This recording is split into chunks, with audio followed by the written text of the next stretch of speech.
guys, welcome back. I hope you're doing well. The year is almost over. Just hold on a little bit longer. We're almost there, okay? We've made it this far. We can make it a little bit further.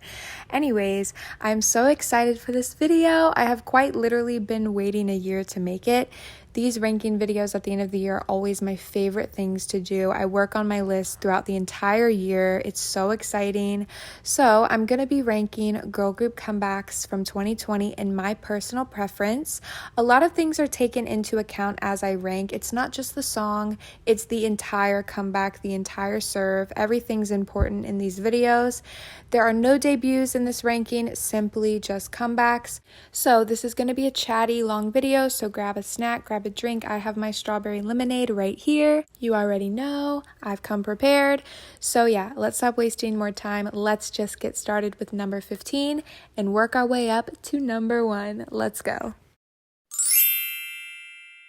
Please settle 1, 2, scream.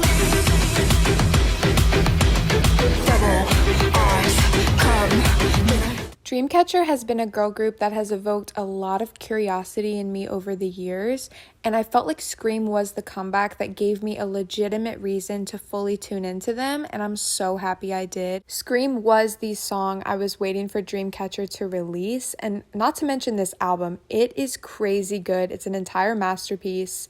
I think for a really intense song like Scream to work well, it has to be backed up by the proper choreo and visuals, and Dreamcatcher gave us that and more. Watching these girls perform was a pleasure. I loved it, and the dance was majorly impressive. The music video is one of my favorites of the year. Major round of applause to everyone involved in this. I loved it.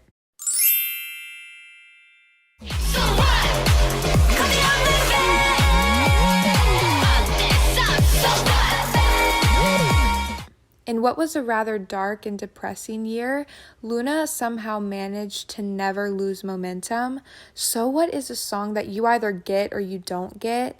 It's unconventional. Everything about Luna's sound in general is unconventional and unexpected, but I think that's what makes their music so exciting. It has this little flair to it, like a sprinkle of crack coated on it that always keeps me coming back to it, if that makes sense. I love this song. And now we have to talk about the bridge and So What. We have to, okay? It would be a crime not to talk about it.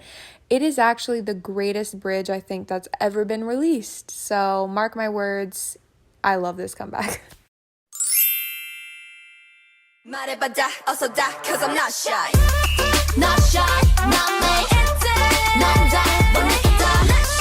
Not shy, not me. Itsy just does not know how to have a bad comeback. Although Not Shy probably falls at the bottom of my favorite Itsy era list, it is still really amazing, and that just shows how impressive this group is. The thing I think I love the most about this era isn't the title track. Not Shy is an okay song in my eyes. It's catchy, it has a nice sound to it, and it definitely has a time and place for sure. But I never really come back to this song unless I want to dance to it because it has some exceptional choreography. But I mean, are we even surprised at this point? They just keep upping their game every year. The choreo mixed with the era's styling, the kind of like cowboy western concept, the overall presence of these 5 girls makes this comeback stand out above a lot of other comebacks this year. They have not gone unnoticed.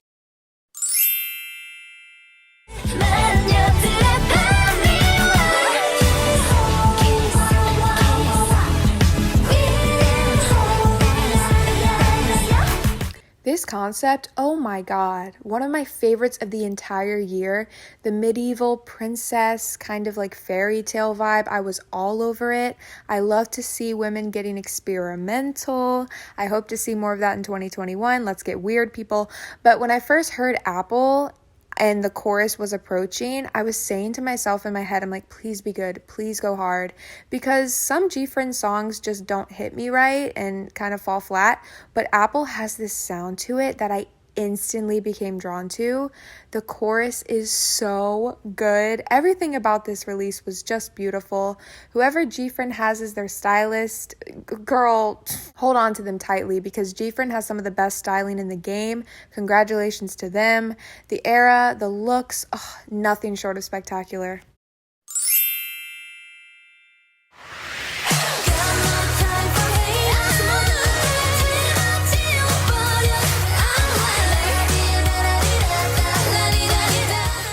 Although I don't think this song, concept, or music video is particularly unique, La Di Da is my favorite Ever Go Clumback.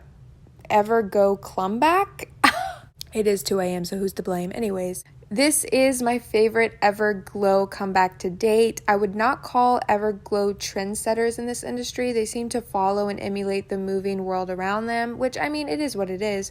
But I cannot lie and say that La Di Da doesn't hit the spot, because musically, it really, really does. I love this song. After my disappointment with Dun Dun earlier this year, it was nice to get something that landed much stronger and better from Everglow. La Di Da did not fall flat, but rather dug deep into my head, causing me to become obsessed with it. It had a consistent sound to it that kept me engaged from beginning to end. There wasn't some weird random drop. It really landed, in my opinion. We really do love a vocal heavy chorus, my friends. We really, really do. If you know me, you know I'm not hoeforxuxi, bitch. I am hoe for vocal chorus, okay? I love a vocal chorus, and Everglow gave us that. Huge props to them for giving us, amazing visuals, exciting choreography. They were getting on the floor, doing shit, moving around. I loved it. So, yay.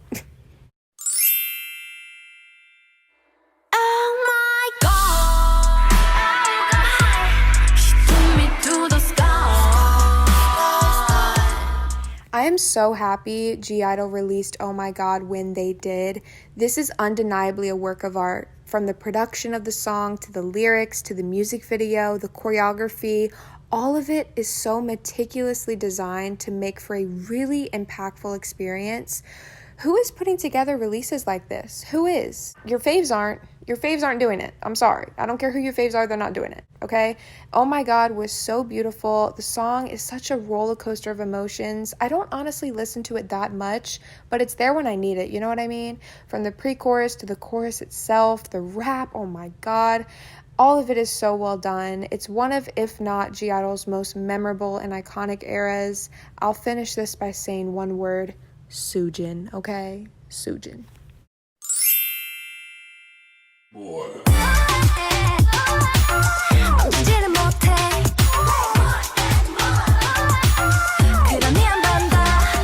More and more slander physically hurts me. I see it every day. I see it all the time.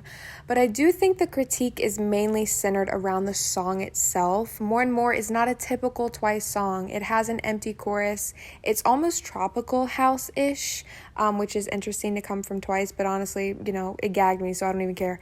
It was an era where Twice embarked into uncharted waters, but I personally think they killed it. To me, More and More was like a glass of ice-cold lemonade, strawberry lemonade to be exact, in a world overcome with drought. It was so refreshing. We're getting deep here, okay? We're in therapy. It's what it is. We need it, okay? Lord knows we do. But for real, this song brings me so much comfort, but it didn't always bring me comfort. There was a time when I genuinely really didn't care too much for this song. I couldn't see it for what it was, but with time, this song grew and grew on me, and I developed a real love for it. I thought the era was very well executed by the girls. They seemed genuinely happy to be performing, and Momo's dance break, I had to include that.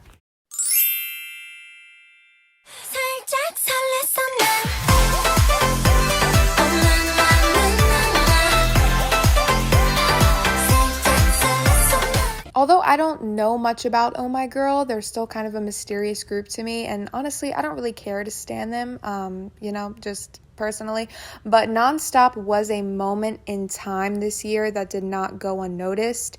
Nonstop was an attractive, catchy, girly song that is extremely addictive. To be completely honest, I craved listening to it. I still do sometimes. The pre-chorus is heavenly, and that chorus hits so good. It really is a perfect listen, in my opinion.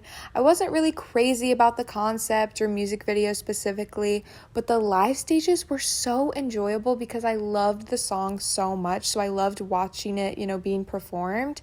It's rare that a song is so good that it's able to carry an entire comeback, and Nonstop was that bitch, okay? She was that bitch.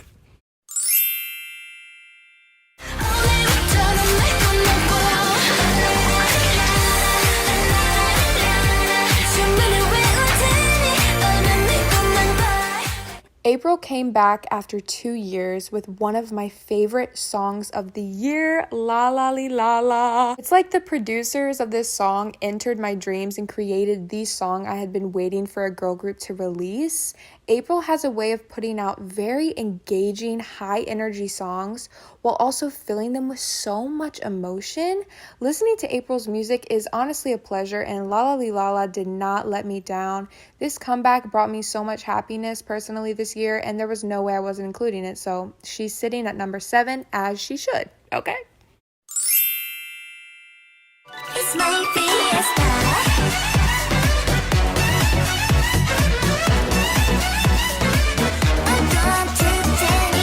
IZ*ONE had 3 comebacks this year, and the first of them, Fiesta, was by far my favorite. Fiesta encapsulated everything I love most about IZ*ONE. It was bright and colorful and playful, while also exuding such mature, feminine vibes. Their wholesome nature and obvious talent as a group was able to shine so powerfully this era through Fiesta. The song, I listened to it nonstop all year. It never got old to me. I still listen to it all the time. A solid comeback for sure. I love seeing IZ*ONE thrive. I really do.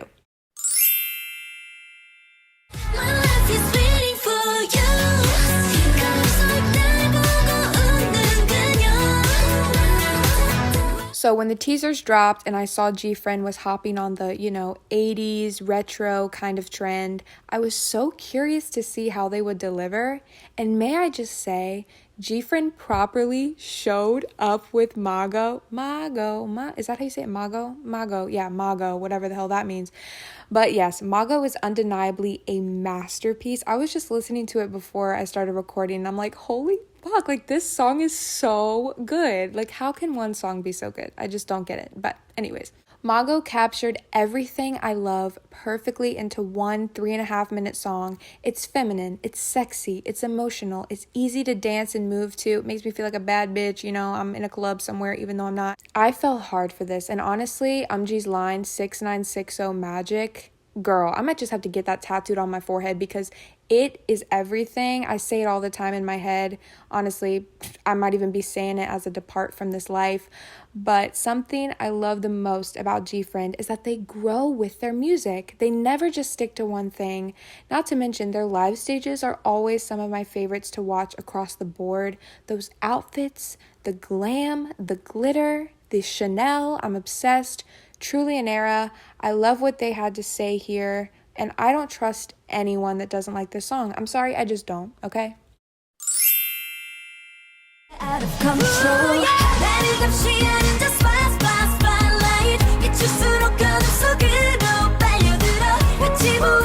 If you would have told me months ago that I Can't Stop Me would have been this high on my list, I honestly don't think I would have believed you, because this one was for sure a grower.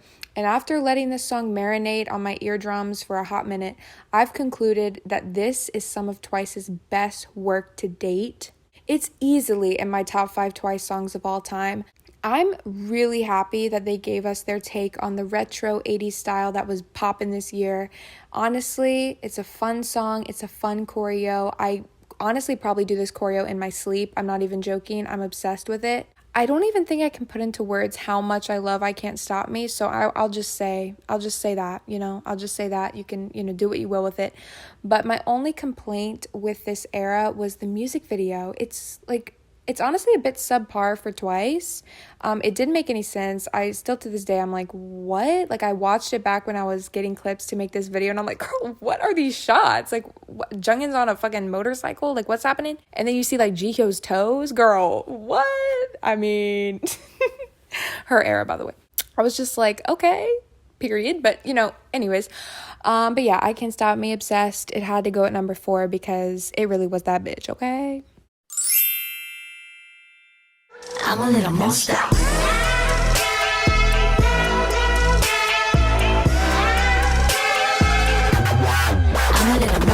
When we first heard that Seulgi and Irene were going to have a subunit, I'm sure all of our expectations, girl, let me take a sip.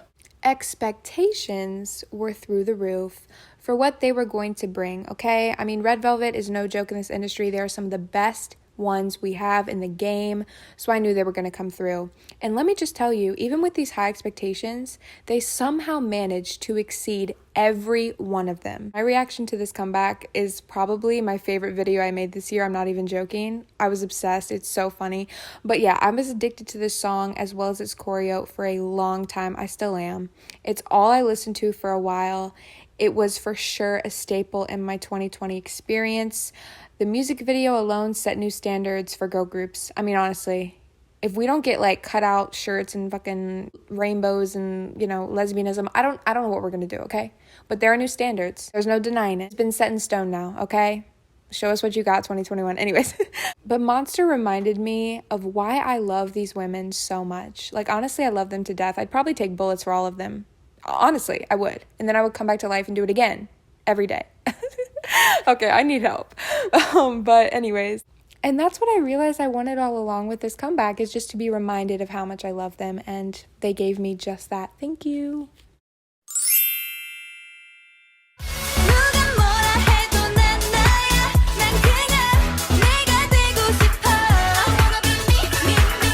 Wannabe was most definitely a cultural reset, probably the biggest from a girl group this year.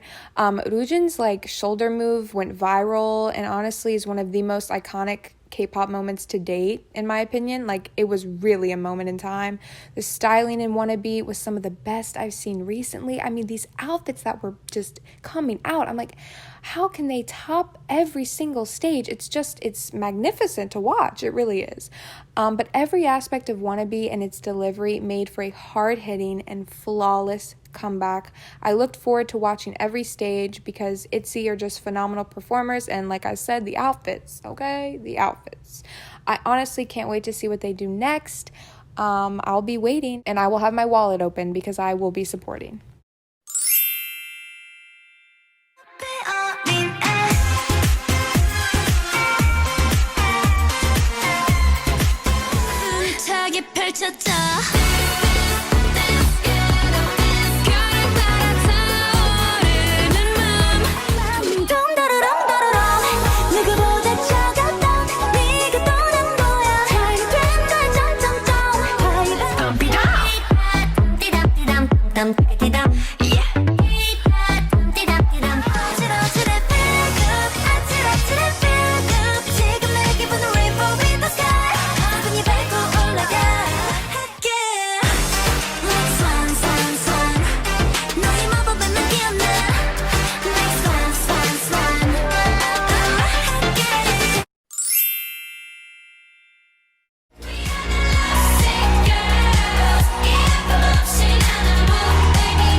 Here we have it, number one. Are we even surprised? I'm not. The second YG Entertainment announced BLACKPINK was having a first full album. That was a mouthful. A first full album.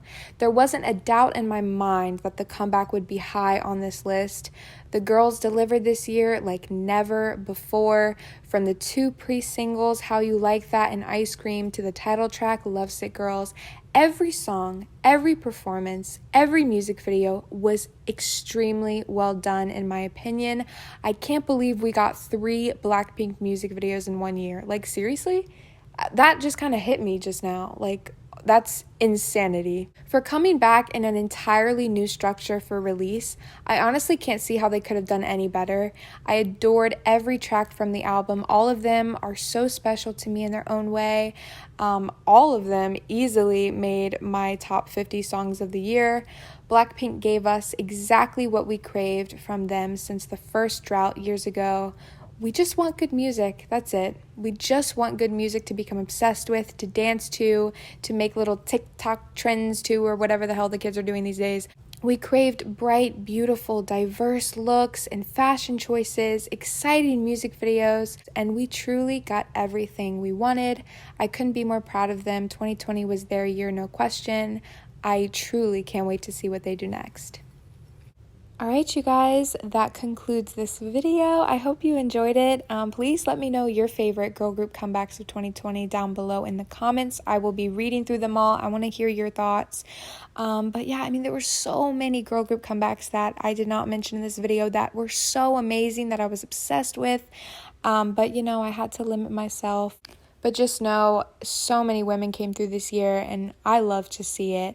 And I don't think I'm going to be making a boy group version of this. I'm not as involved in boy groups as I used to be. But boys did come through as well, okay? They really did. I mean, TXT, Blue Hour, girl, a moment. All right, a moment. Stray Kids, God's Menu, everything. Anyways, okay, I hope you guys enjoyed it, and I'll see you very soon with a new video I will be working on right after I finish this one, my top 50 K-pop songs of the year. So stay tuned for that, and I'll see you guys soon. Bye.